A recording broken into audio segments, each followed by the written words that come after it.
ഇൻഫാമിൻ്റെ ആദ്യത്തെ യൂണിറ്റ് ഉദ്ഘാടനത്തിന് വേണ്ടിയൊക്കെയാണ് നമ്മളിവിടെ ആയിരിക്കുന്നത്.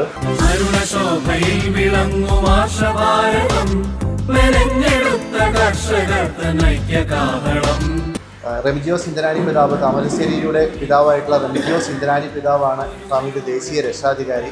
ജോൺ നെല്ലിക്കുന്നിൽ പിതാവാണ് ഇടുക്കി കാർഷിക ജില്ലയുടെ രക്ഷാധികാരി. ജോൺ കല്ലൂരച്ചനാണ് അതിൻ്റെ ഡയറക്ടർ. അതുപോലെ നമ്മൾ നെൽസൺ സാർ പ്രസിഡൻ്റായിട്ട് വീണ്ടും നമ്മൾ സജീവമായിട്ട് ഇടുക്കി കാർഷിക ജില്ലയിലൂടെ ഇൻഫാം വരികയാണ്. കർഷകരെ മാറ്റി നിർത്തിക്കൊണ്ടുള്ള ഒരു സംവിധാനവും ഇല്ല. ലോകത്തിന് മുഴുവൻ അന്നം കൊടുക്കേണ്ട കരങ്ങളാണ് കർഷകർക്ക് പ്രതിസന്ധികളും പോരായ്മകളും ഒക്കെ ഉണ്ടാകാറുണ്ടെങ്കിലും കാർഷിക മേഖലയും കർഷകന് ഒരിക്കലും ഇല്ലാതാകില്ല.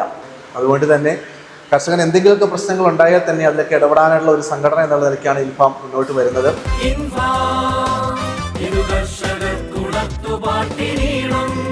കർഷകന് വേണ്ടിയിട്ട് നിൽക്കുക, അത് ജാതി മത വ്യത്യാസങ്ങൾക്ക് അതീതമായിട്ട് ഏത് ജാതിക്കാരനും ഈ സംഘടനയിൽ അംഗമായിട്ട് മാറാം. ഏത് രാഷ്ട്രീയ പ്രസ്ഥാനത്തിൽ പ്രവർത്തിക്കുന്നവരാണെങ്കിലും നമുക്ക് കുഴപ്പമില്ല. പക്ഷേ ഈ പ്രസ്ഥാനത്തിൽ രാഷ്ട്രീയം ഉണ്ടാകുന്നു. രാഷ്ട്രീയത്തിന് അതീതമായിട്ട്, രാഷ്ട്രീയ വ്യത്യാസങ്ങൾക്കൊക്കെ അതീതമായിട്ട് നിൽക്കുന്ന ഒരു സംഘടന എന്ന നിലയിൽ, കർഷകൻ എന്ന നിലയിൽ ഒന്നിച്ചു നിൽക്കാൻ പറ്റും. ഇതിൽ അംഗമാകാനുള്ള ഒരേ ഒരു യോഗ്യത എന്ന് പറയുന്നത് കർഷകനായിരിക്കണമെന്ന് മാത്രം.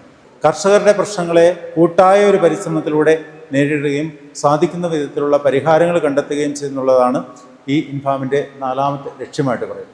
ശാന്തിഗ്രാം യൂണിറ്റിൻ്റെ പ്രസിഡൻ്റായിട്ട് Baby Joseph, vice president Philip Manayil, secretary Shaji KS, joint secretary Justin Kaduppil, treasurer Benny എടയൂരി.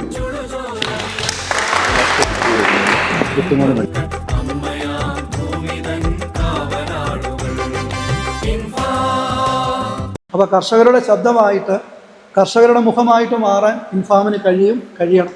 കർഷകനുള്ളെങ്കിൽ മാത്രമേ സമൂഹവും, പക്ഷേ പലപ്പോഴും അവഗണിക്കപ്പെടുന്ന ഒരു സമൂഹമായിട്ട് നമ്മൾ വീണ്ടും മാറ്റപ്പെട്ടിരിക്കുകയാണ്.